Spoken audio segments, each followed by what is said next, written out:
Looking for a spot to set up and do a plein air painting. So, I guess, whoa. So, sorry about that. So I'm just keeping my eyes open right now.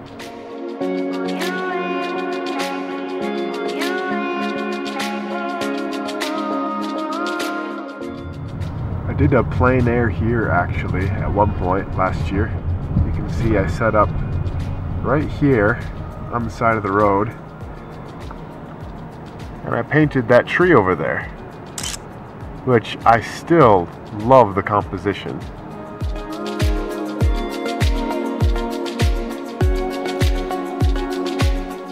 All right, everybody, just found a spot.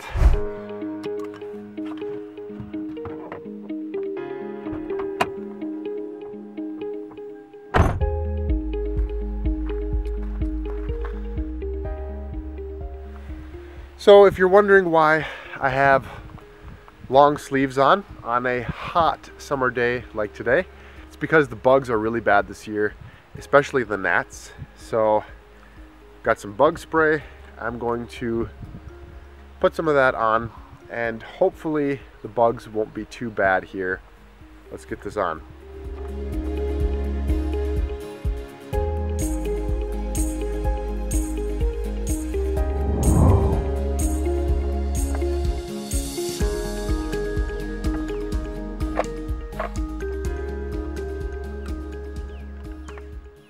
And here is my easel with my pochade box. If you are new to the channel, you might not know that I actually built this pochade box from scratch. I like to use it because it sets up nicely for small panels like this. I like to do small panels because I just feel like it's easy to get an entire painting done when it's smaller, and I usually move pretty slow when I do plein air paintings, so that's helpful. I have gloves here just because I don't like to get my hands messy with oil paint. It's kind of hard to clean off of your hands, so that's why I have these. But yeah, let's run over our palette really quick. I have a very interesting palette. I don't normally paint with these colors, but I had some extra paint, so I threw them in. And yeah, we're gonna try them out and see how we like them. But I have ivory black, Payne's gray, violet, orange, permanent green light, alizarin crimson, I think this is ultramarine blue, and cadmium yellow, along with some linseed oil. I use only linseed oil as a medium. Oh, I almost forgot.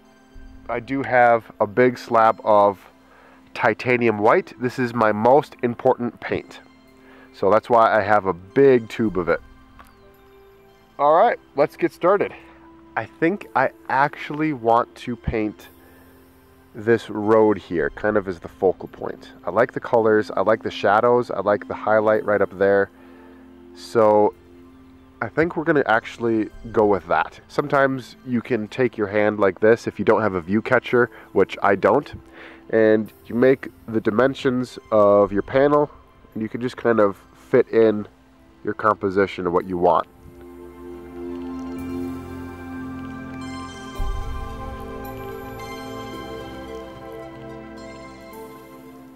I don't need too much paint. The idea is not to turn out a perfect painting that you would frame and hang on the wall, but to gain information, skill, technique through practicing painting the real thing while you're out in it. To start off the sketch, I'm going to take this, call it a number 2 synthetic bristle round brush. I'm going to use that for the sketch. I'm going to open my linseed oil here. To do the sketch, I think I'm going to take some of this blue here, ultramarine blue. And you notice I've put the canvas, or excuse me, the panel horizontal here. I think that's going to work best with our composition. So I'm going to take a look up there, and I think I want to fit more of the woods in here. So I want the road to be a little bit off center, right about here. I think we're going to have it come up to there.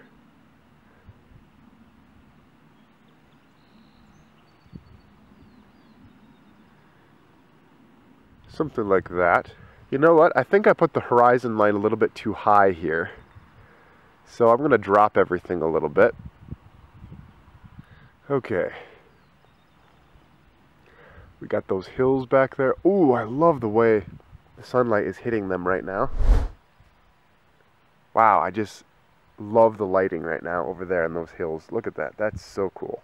I want to see if I can maybe add that in. I have those hills come up like that, maybe over like that, and then I bring them across. Lower them a little bit, just like that. We give room to those trees. Unless I want to make these hills back here a little bit higher on the left side instead of the right side. You can't be afraid to change your composition a little bit. You don't have to paint exactly what you see, but maybe you can use your imagination and add some stuff in. Okay, you know what? Let's put that oak tree is going to go right back here.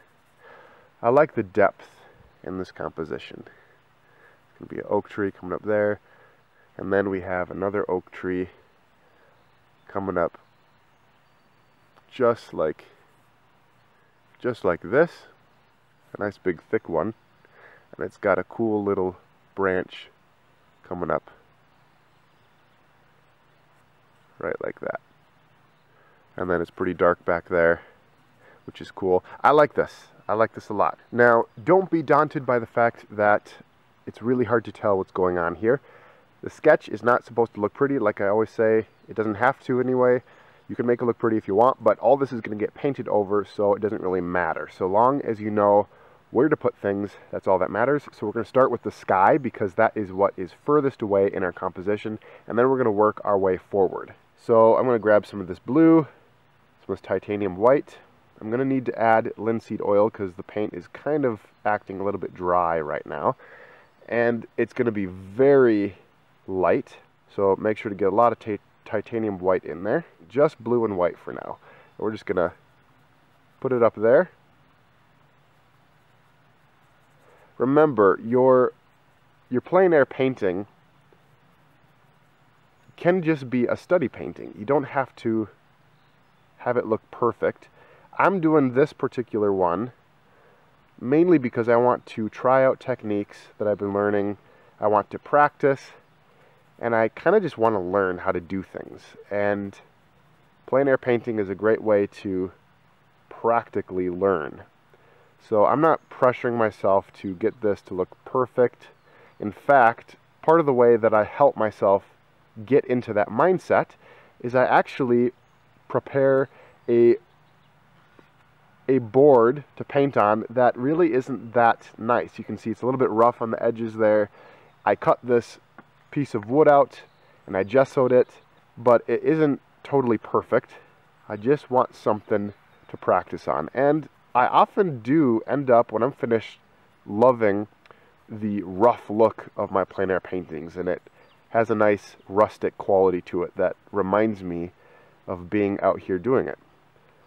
Quick tip also for the sky, let's make it a little bit lighter towards the horizon. So you can add more titanium white towards the horizon. I'll bring some of that sky over into the woods, but we'll probably end up painting over most of it. Now we're going to move into those background hills. I'm going to add blue to our mixture, that ultramarine blue. I'm going to add some of this permanent green light.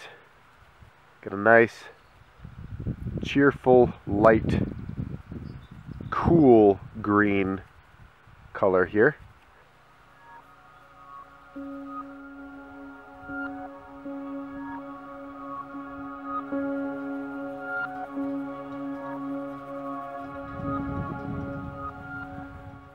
As I come down here in this area, I'm actually getting closer, so I'm going to add a little bit more of that green, that permanent green light into it, because things tend to get more vividly green as they come forward in the painting, and likewise they get more blue as they become more distant. So I think that's pretty good. I actually want to add a little bit more light green to this area right up here, because I'm remembering where that sun was hitting it earlier. Now I'm going to put in a very vivid green by taking the permanent green light and some of this cad yellow here, mixing it together, forms a very bright green. And I'm going to come up here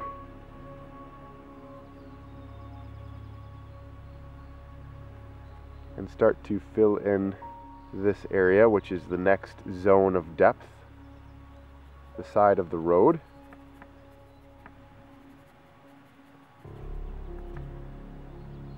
Now I'm going to, I think I'm going to put in those darker trees now.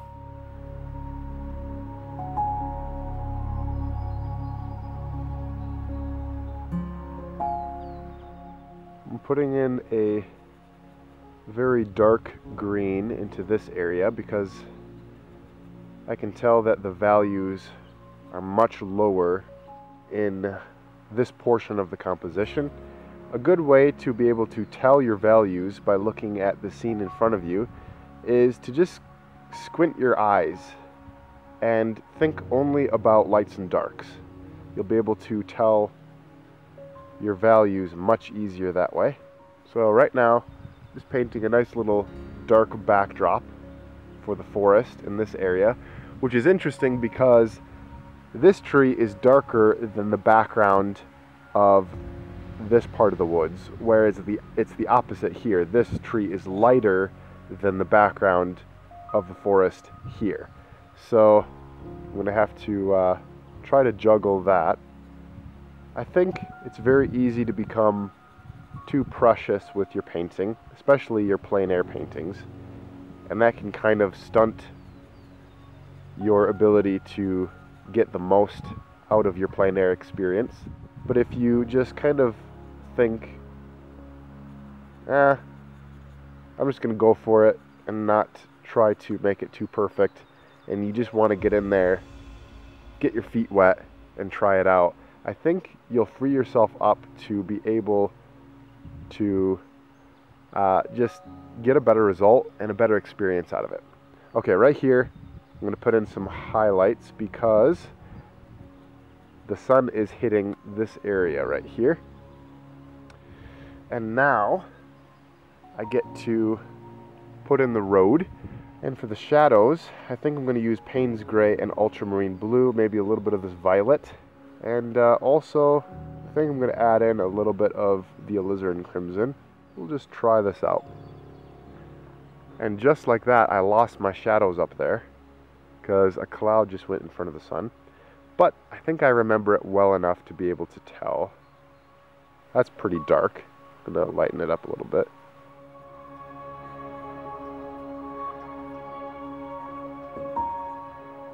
I'm going to have to wait on those shadows because I can't see them anymore. So I'm going to actually just work on this tree here.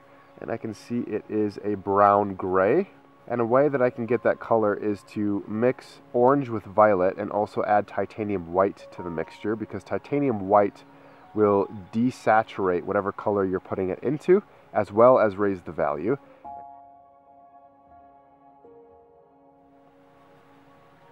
And just like that, I got the color I want. Question will be, is it the right value?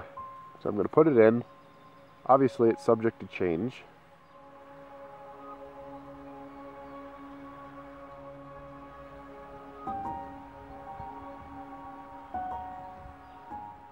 Aha! We got the shadows back. So I'm going to put those in quick. And also, I'm going to add the road in, which is going to be very similar to our oak tree color here. I'm just going to add a little bit more titanium white and a little bit of cadmium yellow into it.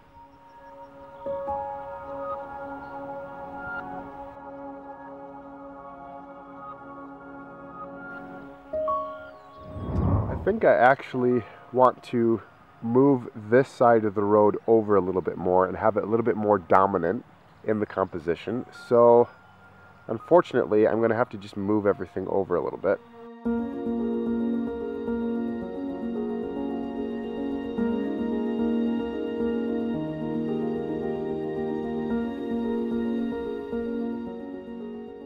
Well, actually, you know what?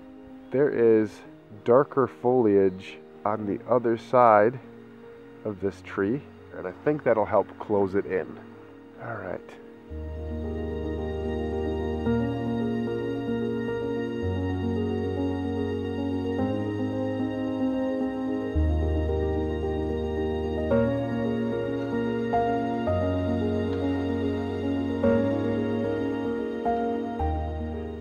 Definitely not painting every leaf. I'm just painting colored shapes at this point that your eye will translate as foliage. So you don't need to get too fancy. You just need to have a good strategy for mark making and what you want it to look like.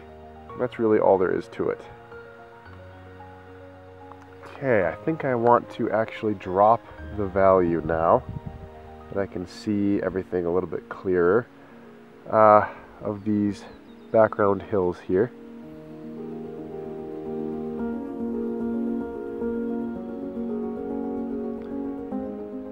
Just barely have them stand out from that background sky, at least right in this area.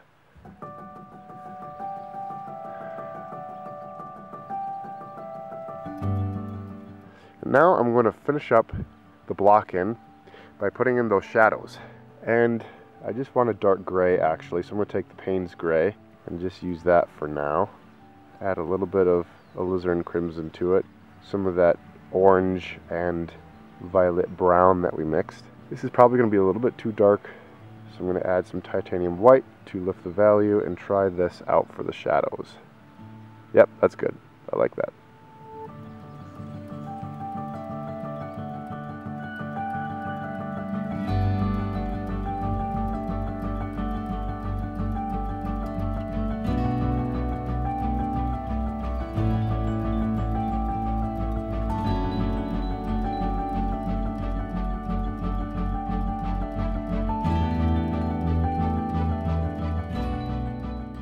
Okay, so we're closing in on the home stretch here. It's a nice little study. I like the shadows. I'm going to focus a lot more on the shadows here in a minute, but I think I want to add in some more details to the forest, so I'm going to go ahead and work on that now. I think it's time to put in some more dark tree trunks back here. Sometimes you can see them barely poking through the foliage in the background. So in they go.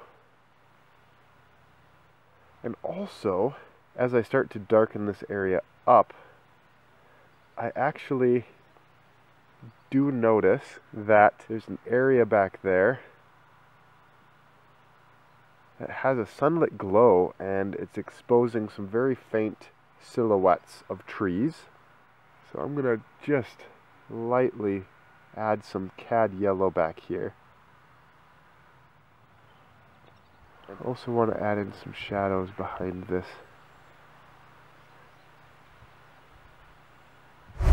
Okay, mixing a very dark green brown.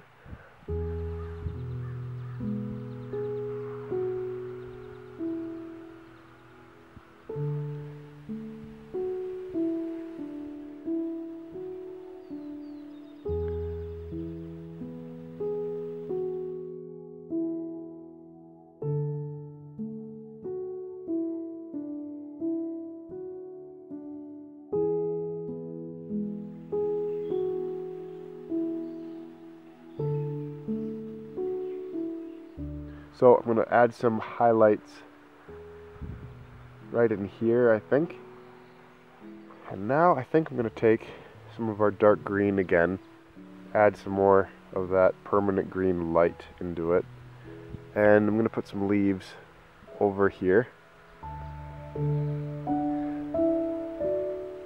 Help it look a little bit more woodsy, I think. There are some branches up there that I can indicate, with a few smudges here and there of this green. I'm going to add some of that down in here as well. I'm actually going to want to cover this tree up, I think, back here a little bit more. in a few spots. So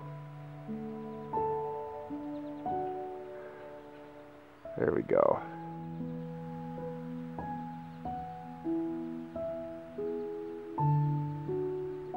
Now I'm going to take a very pure highlight color. So first I cleaned my brush, I wiped it off, taken titanium white and just a touch of cad yellow, and I'm going to highlight. That's all we need, just like that. Highlight that direct sunlight we're getting.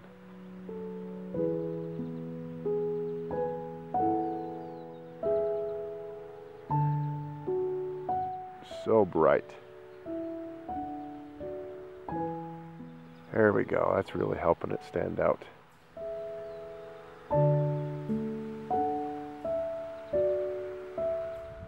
Growing up in this area, an old road like this is so nostalgic to me.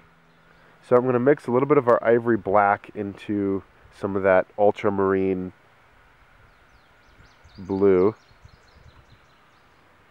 Because I don't want it black, I want it to be a little bit more, I don't know, not so stark.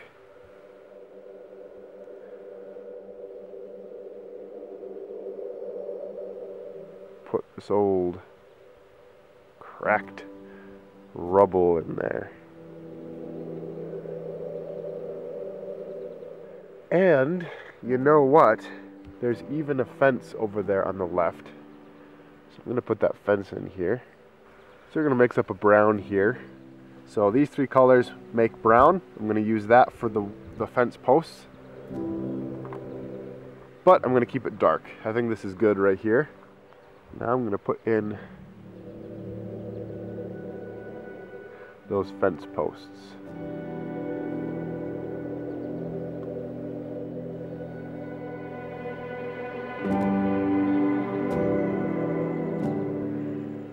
Okay, just like that. A few more cracks in the road, and I think I'm going to call it. Alright, I think we're going to call it done.